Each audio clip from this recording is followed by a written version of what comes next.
जब हम देश के सामने मौजूद सबसे बड़ी समस्याओं का जिक्र करते हैं तो सबसे पहले हमारे दिमाग में बेरोजगारी का नाम आता है। और बेरोजगारी की बात करते ही हमें दिल्ली और मुंबई जैसे शहर याद आने लगते हैं, जहां हर रोज हजारों की संख्या में लोग दूसरे शहरों और राज्यों से नौकरी की तलाश में पहुंचते हैं। इसलिए डीएनए में आज सबसे पहले हम देश में फैले बेरोजगारी के साम्राज्य का एक डीएनए टेस्ट करेंगे, जिसकी वजह से पढ़ाई करके भारी भरकम डिग्री हासिल करने वाले युवा भी नौकरी और योग्यता के अभाव में सफाई कर्मी, चपरासी, गार्ड और यहां तक कि मच्छर मारने की नौकरी करने के लिए भी तैयार हैं। वैसे तो कोई काम छोटा नहीं होता और किसी काम को कमतर करके नहीं आंकना चाहिए, लेकिन जब कोई छात्र एक विषय में बाकायदा ग्रेजुएशन या पोस्ट ग्रेजुएशन करने के बाद अपने क्षेत्र से जुड़ा काम करने के बजाय सफाई कर्मी, चपरासी, गार्ड या मच्छर मारने वाले के पद पर नौकरी करता है, या यूं कहिए कि नौकरी करने पर मजबूर हो जाता है, तो इससे देश को सबसे ज्यादा नुकसान होता है। अलग अलग क्षेत्रों के हुनर के हिसाब से डिग्री हासिल करने वाले युवा अपने हुनर का प्रयोग सही जगह नहीं करेंगे तो देश की पूरी शिक्षा प्रणाली ही फेल हो जाएगी। और इस समय देश में ऐसा ही हो रहा है। स्थिति इतनी गंभीर है, इसे समझने के लिए मैं आपको उत्तर प्रदेश के मुरादाबाद जिले की कुछ तस्वीरें दिखाना चाहता हूं। ये जो लोग आप इस वक्त देख रहे हैं, ये लोग गंदे नाले में उतरकर स्वच्छ भारत अभियान के लिए काम नहीं कर रहे, और ना ही ये लोग नियमित सफाई कर्मचारी हैं, बल्कि ये वो युवा हैं जो मुरादाबाद नगर पालिका में सफाई कर्मी के पद के लिए शारीरिक परीक्षा दे रहे हैं। मुरादाबाद जिले में सफाई कर्मी पद पर भर्ती के लिए करीब 58,000 युवाओं ने आवेदन किया है। जी हाँ, ये सारे युवा वो हैं जो सफाई कर्मचारी बनना चाहते हैं। लेकिन अफसोस की बात यह है कि इनमें से कई युवा ऐसे हैं जिनके पास ग्रेजुएशन, पोस्ट ग्रेजुएशन और यहां तक कि इंजीनियरिंग की डिग्री भी है। इन लोगों को टीम में बांटकर, यानी इन्हें अलग अलग टीमों में बांटा गया और ऐसी टीमों में बांटकर गंदे नाले में इन्हें उतारा जाता है और फिर इनकी शारीरिक योग्यता की जांच की जाती है। इन पढ़े लिखे युवाओं को नौकरियों की कितनी ज्यादा जरूरत है, इसका अंदाजा आप इस बात से लगा सकते हैं कि ये युवा अपनी परीक्षा में नाले की सफाई बिना किसी सुरक्षा उपकरण के ही कर रहे हैं, यानी इनके पास अपनी सेफ्टी के लिए, अपनी सुरक्षा के लिए कोई उपाय नहीं है। ऐसे ही बिना किसी सुरक्षा के इंतजाम के ये गंदे नाले में चले गए।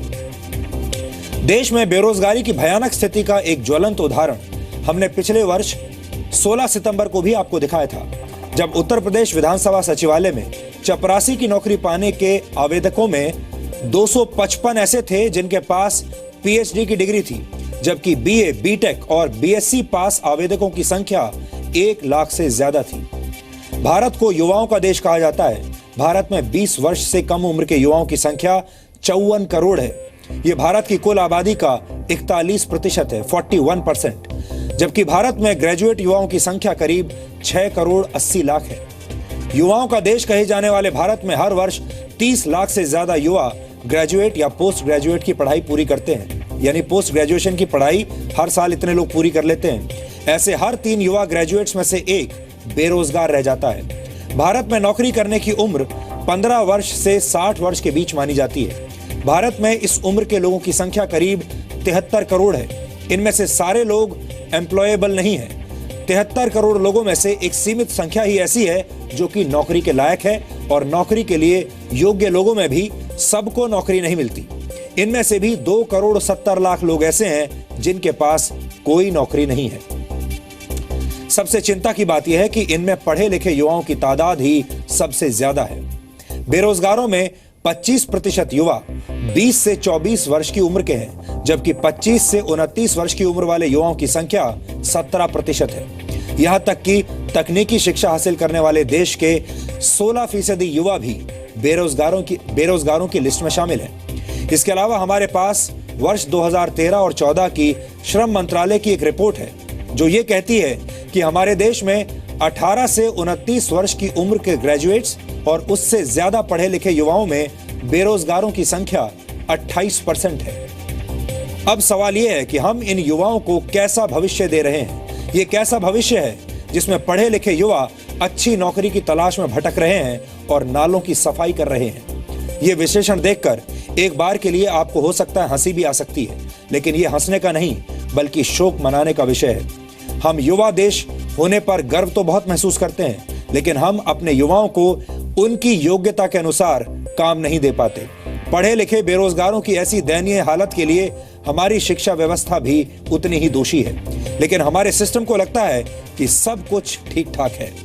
इसलिए आज हम भारत की शिक्षा व्यवस्था का एक गहरा डीएनए टेस्ट कर रहे हैं। सबसे पहले आपको यह देखना चाहिए कि जब ग्रेजुएट और पोस्ट ग्रेजुएट युवा सफाई कर्मचारी के पद के लिए आवेदन करने पर मजबूर हो जाते हैं तो फिर क्या होता है। नेता काले धन पर सफाई दे नहीं रहे और देश का युवा नाले में से काला काला साफ करने में जुटा है। सियासत बिना डिग्री के भी दिखती नहीं। युवा सिर पर डिग्री रखकर नालों में डूब रहा है। जब सिस्टम पढ़े लिखे युवाओं के हाथ में नौकरियां नहीं दे पाता तो उन्हें हाथ में झाड़ू उठाना पड़ता है। मुरादाबाद में कॉन्ट्रैक्ट पर काम करने वाले सफाई कर्मियों के 1083 पद खाली हैं। इन पदों पर नगर निगम को करीब 60,000 आवेदन मिले हैं। काम छोटा या बड़ा नहीं होता, लेकिन अफसोस इस बात का है कि इस पद के लिए आवेदन करने वालों में ग्रेजुएट, पोस्ट ग्रेजुएट और यहां तक इंजीनियरिंग की डिग्री हासिल कर चुके युवा भी हैं। मैं नौकरी के लिए तरफ पास करी, लेकिन एक काम यही बता था मजबूरी। किसने अप्लाई किया था? किस नौकरी के लिए अप्लाई किया था? क्लर्क के लिए किया था कई बार। कितनी कहाँ तक पढ़े लिखे हो आप? हम स्नातक कर रखा है सर। नाले में धंसे हैं हम।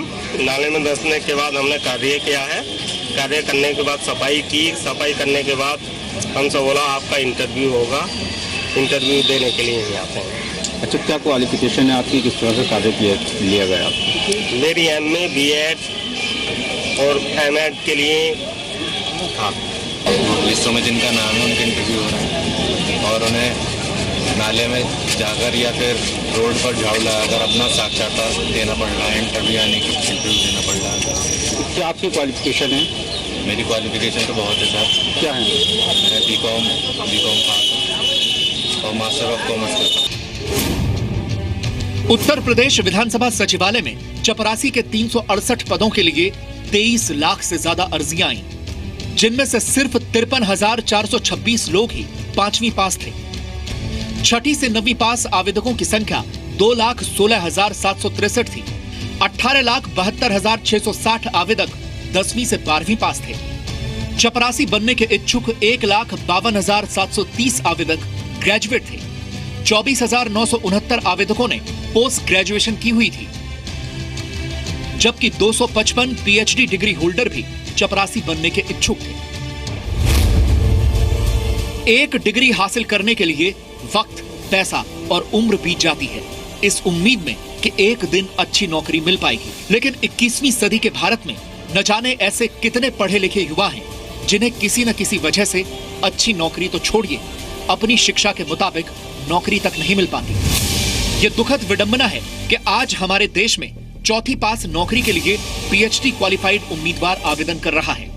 मास्टर ऑफ फिलॉसफी की डिग्री वाला युवा कुली की नौकरी के लिए आवेदन कर रहा है और पोस्ट ग्रेजुएट युवक मच्छर मारने वाले की नौकरी के लिए आवेदन करने को मजबूर है। अंतर्राष्ट्रीय स्तर पर भारत को दुनिया का सबसे युवा देश घोषित करके हम इसे अपनी ताकत बनाना चाहते हैं, लेकिन काम के अभाव में युवाओं की ये ताकत और युवाओं की ये ऊर्जा एक ज्वालामुखी बन जाएगी और इस ज्वालामुखी की आग देश को अंदर ही अंदर जला देगी। इसलिए हमें युवाओं पर बहुत ज्यादा ध्यान देने की जरूरत है, उनका ख्याल रखने की जरूरत है। युवाओं के बारे में हम और आप नहीं सोचेंगे तो फिर कौन सोचेगा? आज इसके बारे में आप जरूर सोचिएगा। आज मैं आपसे पूछना चाहता हूँ, क्यों नहीं नेटवर्क मार्केटिंग? फिर वाई नॉट नेटवर्क मार्केटिंग? मैं चाहता हूँ भारत का हर युवा खुदगर्ज बने और अपने पैरों पर खड़े हो, अपना और अपने परिवार की जिम्मेदारी संभाले, पर उसके लिए आत्मसम्मान से जीने की जरूरत है और जरूरत है मेहनत करने की। एक ऐसे प्लेटफॉर्म में जिसे गवर्नमेंट सपोर्ट करती हो और एक आने वाली सदी का व्यवसाय हो। आज अभाव है तो सिर्फ जानकारी का और या फिर प्रॉपर नॉलेज का। आइए मैं आप सभी से अनुरोध करता हूं कि आप अपना भविष्य निर्धारित कीजिए और डायरेक्ट सेलिंग में अपना काम शुरू करके अपने और अपने परिवार की जिंदगी को बेहतर बनाइए। मैं दोबारा पूछना चाहूंगा, व्हाई नॉट नेटवर्क मार्केटिंग? क्यों नहीं नेटवर्क मार्केटिंग? सो आप सब लोगों का स्वागत है। You most welcome. Thank you.